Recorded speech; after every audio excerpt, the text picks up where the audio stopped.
retired neurosurgeon, Dr. Ben Carson. Welcome, Dr. Carson. It's great to see you. Thank you. Good to see you. All right, so let me start with this. Really? Just beginning?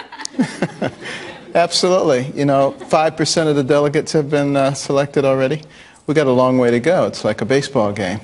And everybody wants to call the game after the first inning. I think we have a ways to go yet. And the good thing is, with fewer candidates, I think maybe there's a possibility, I'm not sure it's going to happen, but there's a possibility that people may actually start getting interested in the real solutions to the problems and not so much the gladiatorial spectacle. Now, I know that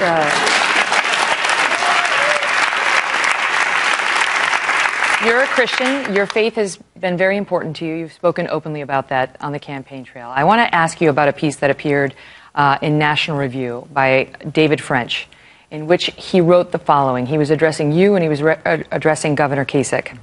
And what he wrote was, being a Christian candidate for president means far more than advocacy for life, religious liberty, and the family. It means being humble and self-aware enough to know when your vanity is hurting the country. It's time to deny self, admit defeat, and leave the race. He and so many other Republicans, while they like you, they have concerns that you're a spoiler, in effect, at this point, and that a vote from you is effectively what he said was a vote to destroy the Republican Party. Your thoughts? My thoughts are that the political establishment, the pundits, like to think that they are in control. And it's really we, the people, who should be in control. And I believe there's still a possibility that we can sort of break the spell that they have over the people. You know, bear in mind that, you know, it's sort of like, you know, why do I stay here? It's like losing a child. If you've ever known somebody who's lost a child, it's a horrendous thing. You would do anything to keep it from happening. I feel like we're in the process of losing our country. And it's in critical condition right now. And I don't see anybody else who really is going to do anything about it. One of the real reasons that we're in critical condition is because we've had so many people who are controlled. You know, they either are on the puppet end of the string or on the puppet master end of the string. And as a result of that, things that are done are not necessarily the things that are the most beneficial things for we the people. And that's one of the reasons that I totally refuse to accept money from special interests and billionaires who want to control things. They are the problem. And anybody who is associated with them is going to continue to do their bidding. And we're going to continue to go down the same road, and we just can't afford that. I want to ask you about a controversial comment that you made yesterday about President Obama, suggesting that he was, quote, raised white, in contrast to yourself. And in response to which many people came out, some well-known African-American commentators suggested that that plays into a narrative that there is some sort of correct or legitimate way of doing blackness, of being black. Your response? My response is that that's hogwash. You know, basically, in the conversation, and the transcript is available, I said that his experience in growing up is vastly different than most African Americans. And I don't know who could really argue with that. You know, he was raised by his white grandparents in Hawaii in a very affluent area in a private school. But he looks black. I mean, well, let me finish. And formative years were spent in Indonesia. 4 years of his young life. Right. From 10 to 14. Those are formative years with his white mother. Now, for anybody to tell me that that's a typical black experience, you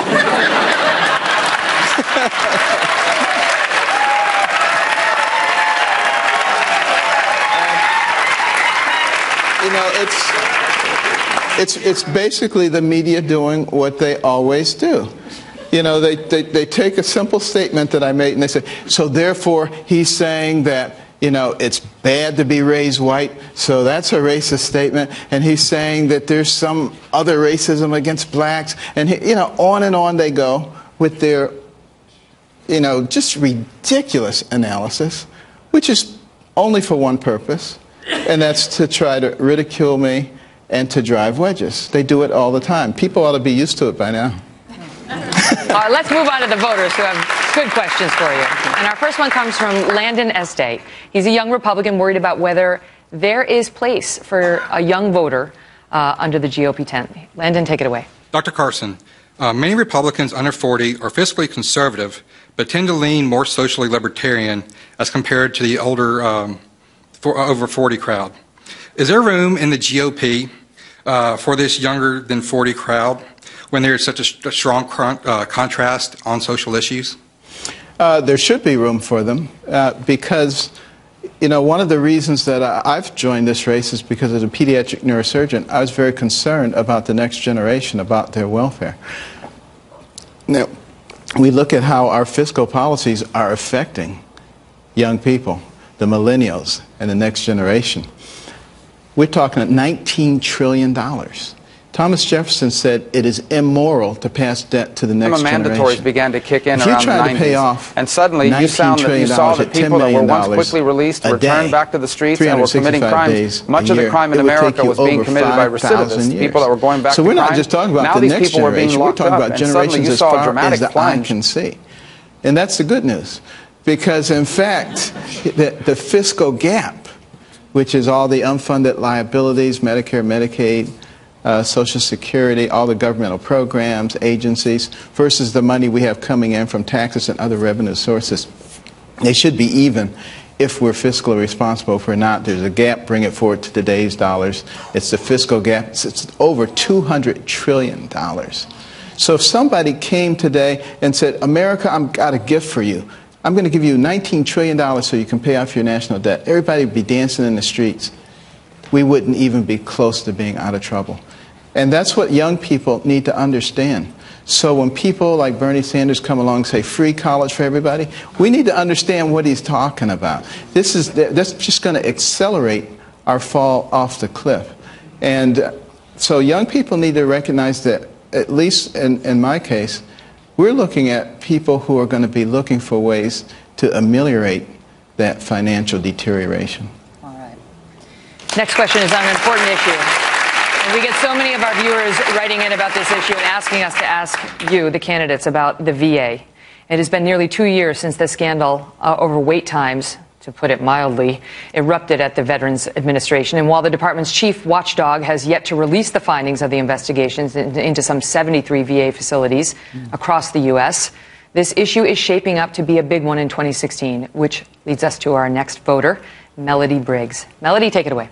Thank you. Good evening, Dr. Carson. And as Megyn introduced, we do want to hear about the VA. I'd like to hear your solution, your action plan for what you plan to do to improve the VA. Okay, well, you know, I've had an opportunity to work in a number of VAs, and wonderful patients, wonderful staff, and a mountain of bureaucracy in between them. It was a ridiculous situation. One of the things that, first, and let me just put a couple of things in perspective. First of all, our veterans are incredibly important to our freedom. We've been in some kind of conflict on an average every 15 to 20 years. And we're only talking about 1% of the population. We have every obligation to take care of them as they've taken care of us. Now, what I would do is when a person enlists in the military, I would attach them with an external support group who would be with them throughout their entire military career, particularly when they're in combat, and for 3 to 5 years afterwards, because that's when PTSD shows up. A year before they're scheduled to be discharged, that group would start working on their integration back into society. So they would quit the military on Friday and start their new job on Monday. They would also have health empowerment accounts that are subsidized, which allow them to go to any health care facility in the country, and we'd be delighted to take care of them. And then they could go to a VA facility if they wanted to, but they wouldn't be obligated to do so. that creates competition. Competition is the only thing that will, improve the situation. It works in all parts of our society.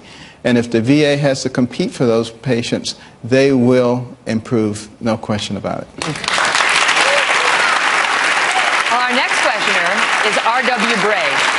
R.W. Bray is the Director of African American Engagement for the Texas GOP. R.W.? How you doing, Doc? Good to see you here. You too.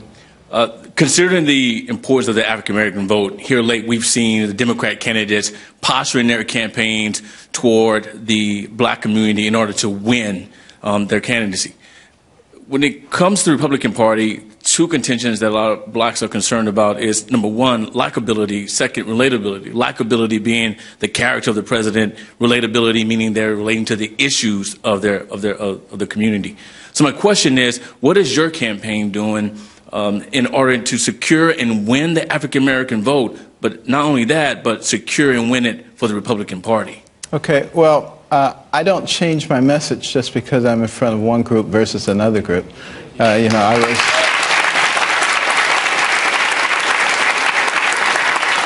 But by the same token, I believe the right kinds of policies lift all the votes. The policies that our government has had has been extremely detrimental, particularly in the African American community, in terms of destroying families. And, our faith and our families, those are the two strong pillars, particularly in the African American community, that got us through slavery and Jim Crow and segregation and racism. And as those things are broken down, it's problematic. So Republicans, and particularly me, very, very interested in finding ways to heal those families, put those families back together. And you think about something like out-of-wedlock birth. 73% of African-American babies born out of wedlock. Well, usually that means the end of education for that woman. And it means that baby is 4 times as likely to grow up in poverty. That's very problematic. What we should be doing, I think, is supporting and creating groups that support that woman through that pregnancy so that she's not going off to get an abortion, and then helping her to be able to get her GED or her associate's degree or a bachelor's degree or a master's degree by providing adequate child care so that she can learn to take care of herself and her child so you can break the cycle of poverty. That's the only way it will ever be broken. And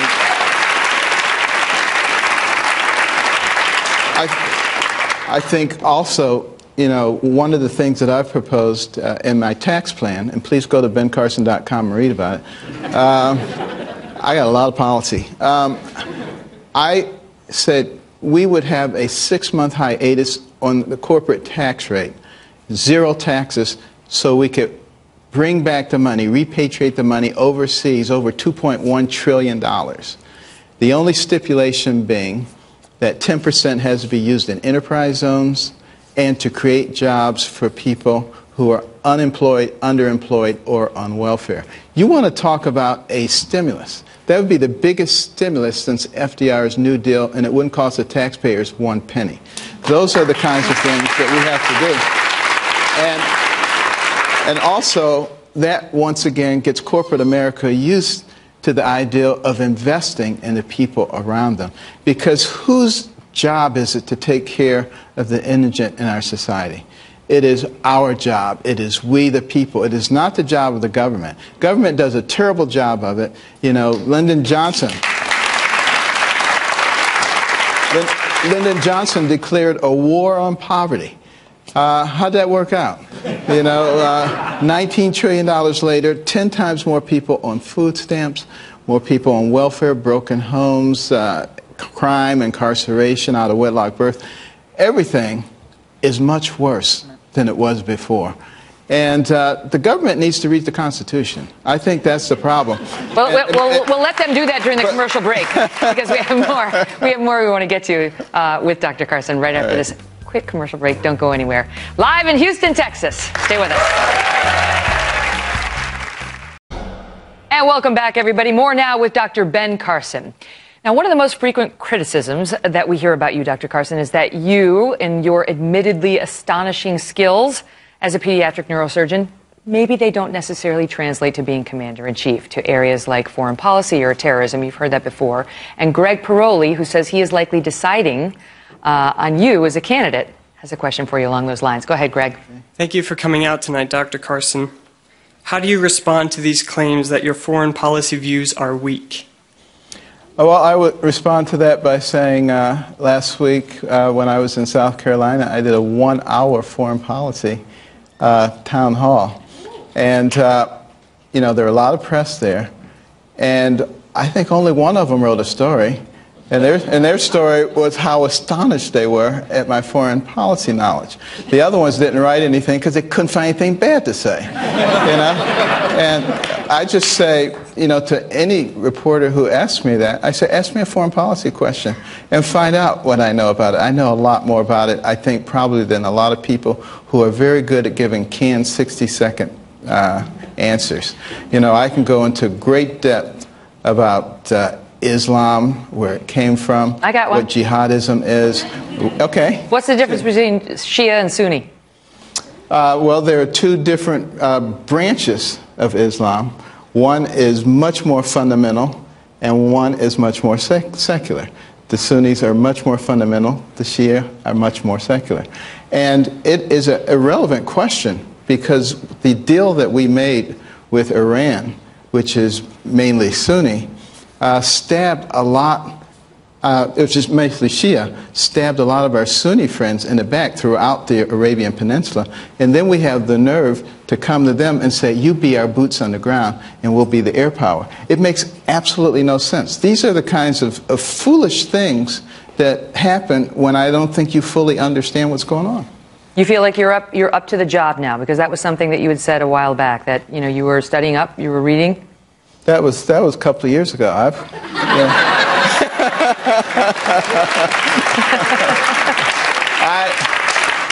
Let me put it this way. I'm ready for the quiz now. But also, do bear in mind that I think it's very important to put the right people around you, because no matter how much I've learned, I will never be the world expert on Russian affairs. But I can get access to those kinds of people. But you do have to have a basic fund of knowledge in order to know who you need to get. And Solomon, the wisest man who ever lived, said, in the multitude of counselors is safety. And if the wisest man thought that, I certainly believe it too. Well, this next question touches on one of the most controversial debates in the country, and that's whether or not Syrian refugees should be allowed into the United States. Michaela de Villiers has this question. Michaela? Good evening, Dr. Carson. My question for you tonight is, should religious tests be used as factors of risk for those who enter our great country? No, I would never use a religious test, but I would use common sense, you know, and that's something that we sometimes don't do. You know, some of the questions they ask people coming in, are you a terrorist? Have you ever been associated with terrorists? And do you plan to do it? Give me a break, you know. This is ridiculous stuff.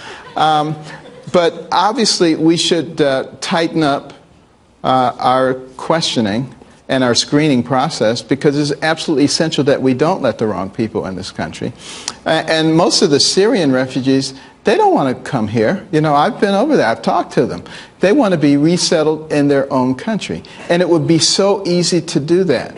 In the northeast section of Syria, Al-Aqsa province, and that area is controlled by Sunnis and Christians and Kurds.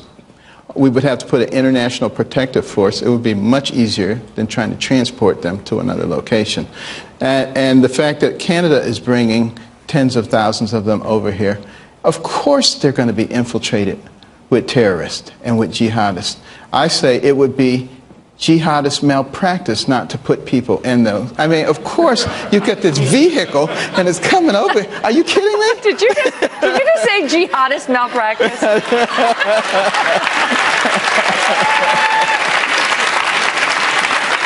a first. That's a first. All right, let's get to our next questioner, who is William Green.